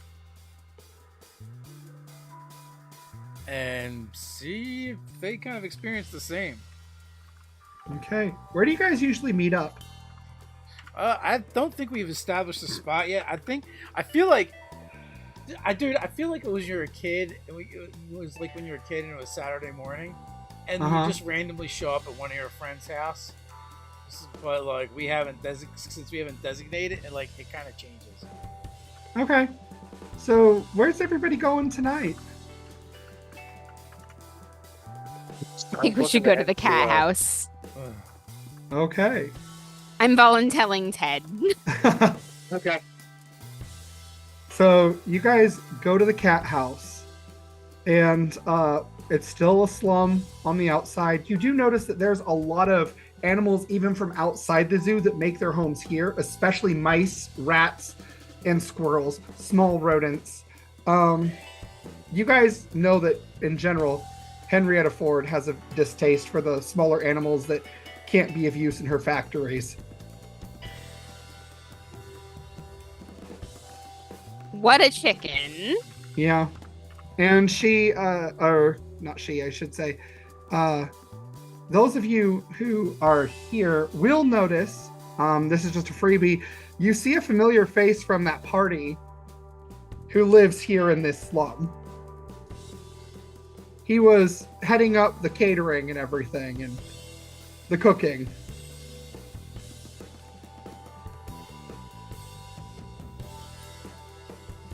His name is Raphael Toponi. Ah, He's a yes. Oh yeah, Ratatouille. Yep. And he seems to have a family, a wife and 3 kids. But that's only relevant because they're currently playing in the street. And he's shouting at them to get out of the street because you never know when one of those crazy golf carts will come flying. Yeah, let's go usher them out of the street. Okay. So you usher these 3 children. There's a very young little girl, and then there is like the middle one who is a little girl, and then the oldest is a little boy. I'm gonna like crouch a bit. I'm gonna be like, my sisters are your age. Just be careful.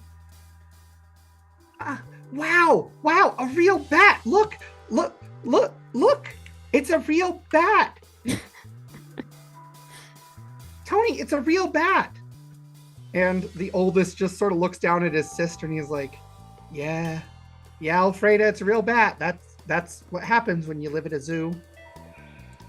And just kind of like trying to be too cool for school, you know, not necessarily succeeding super well because he's clearly intimidated. I'm gonna like nod to the parents and then get out of the way pretty quickly because I'm not trying to cause a problem here. You know, the mother ushers her children in and starts scolding them about strangers shouldn't have to bring you home. And you guys are at the cat house where Alejandro calls his home. So, Samson wants us to come to the circus tonight.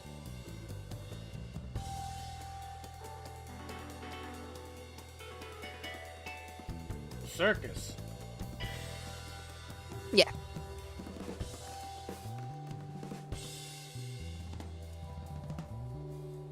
They have apparently got Sasquatch over there. Did you notice? No. I've never been to the circus.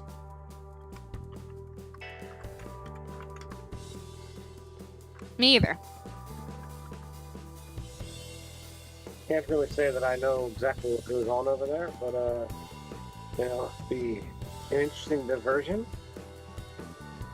So, did anything weird happen to you guys tonight? Yeah, that's why I came over here. Look! And I point to where the bullet hole was in my glide flap. Do you see that? Do you see that? I see that. Do I see your wing? Yeah, see your wing. No, there was a freaking hole. I barely made it back to my enclosure. Yeah, I took a couple of grazes in the crossfire, but I cleaned myself up and I thought I was was pretty good. Well, the blood kind of like crawled off the rag and fused back into my body.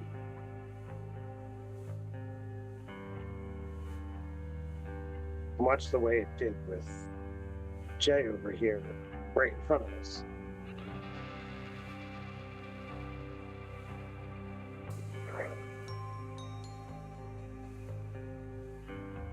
I don't quite get it.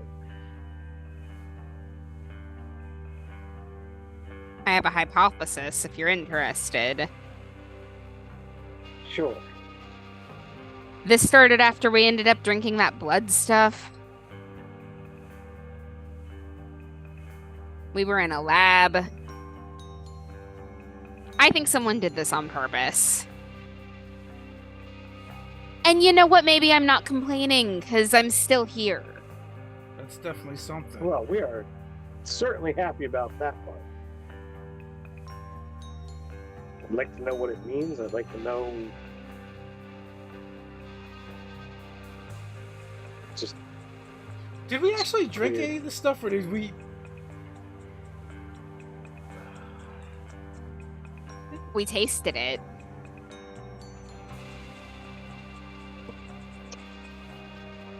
You think it's gonna do something weird to us? It did something weird to us. I am alive. You don't have bullet holes in you. Yeah, but you know what? You're probably not. You're probably not gonna remember this because you were dead at all. But the healing didn't happen until midnight. The clock struck 12. You think it has something to do with the clock?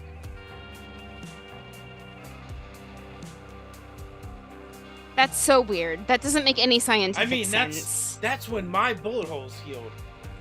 You know, and that's when you came back to life. I remember the bell tolling. Yeah.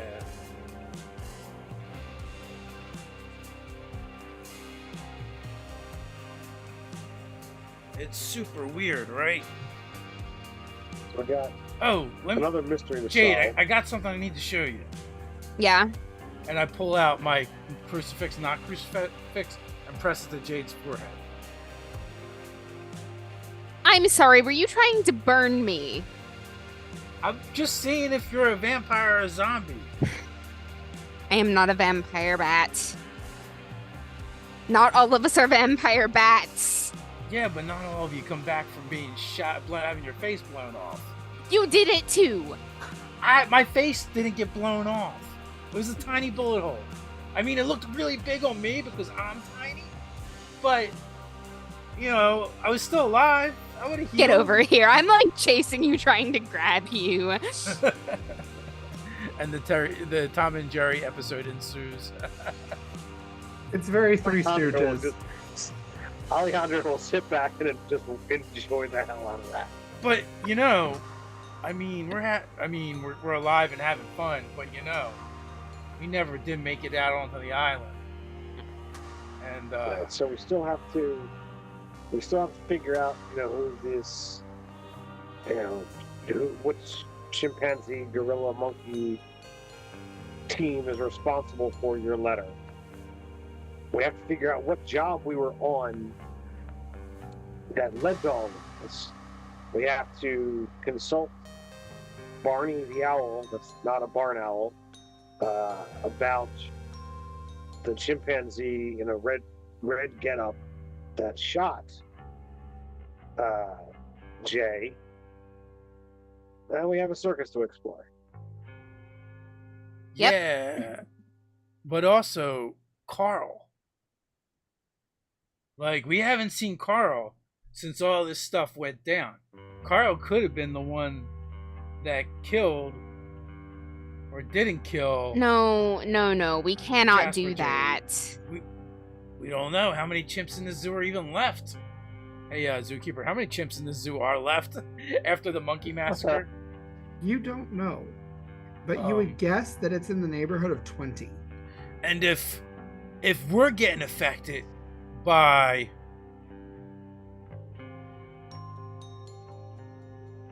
whatever we're being affected by, Carl might be too.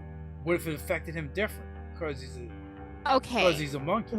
What you are doing right now is extremely paranoid. And he's in our crew, and we can't be just suspecting our own crew for no reason. He hasn't given us any reason to doubt him. Can we just not this time? Just because I'm being paranoid doesn't mean Carl didn't try to kill you. And, I mean, unless that vampire bat was making it up. Maybe we put the screws to the vampire bat. I think we talked to Barney first, because what information the vampire bat gave me is essentially secondhand, because it's bad. You know, the ears are far better than the eyes.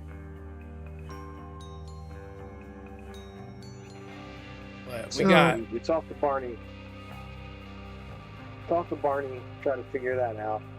Try to find out what's going on with Carl, and see what his story is. Maybe he's got an explanation. Maybe there's somebody that's looking to cause trouble for Carl and just kind of dressed like him and going after their crew.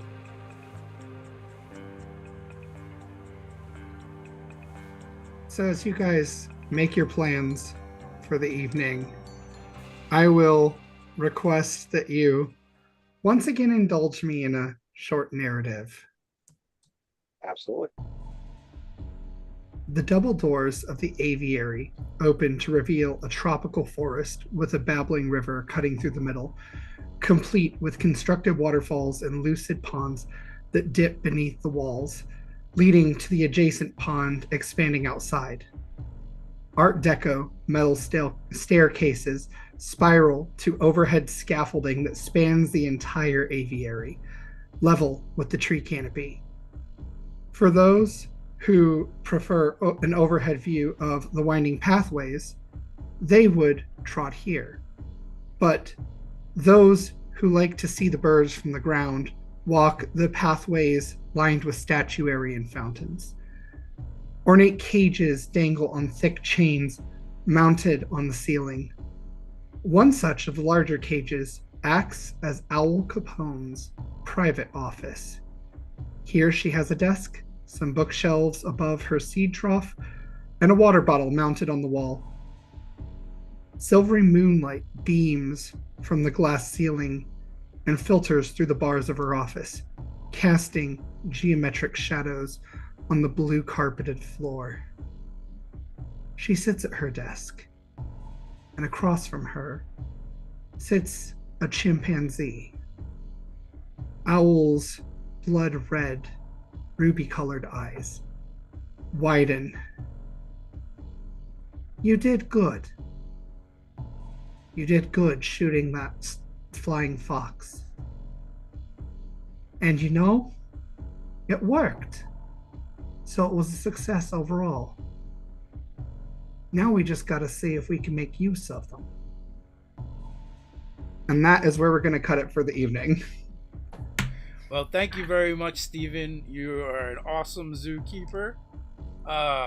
Maybe the best zookeeper thus far. And thank you everyone for playing, everyone for watching. We're having a blast with the game. If you didn't realize from the icon on the screen right now, this Zoo Mafia is now on Kickstarter. We have early bird specials over there. If you want to get a free set of Bunny Malone dice, if nothing else, go check out the art for Bunny Malone. It is sick. Our boy Brendan did an amazing job on that. Go check it out. And until next time, stay nerdy. Stay nerdy. Stay nerdy.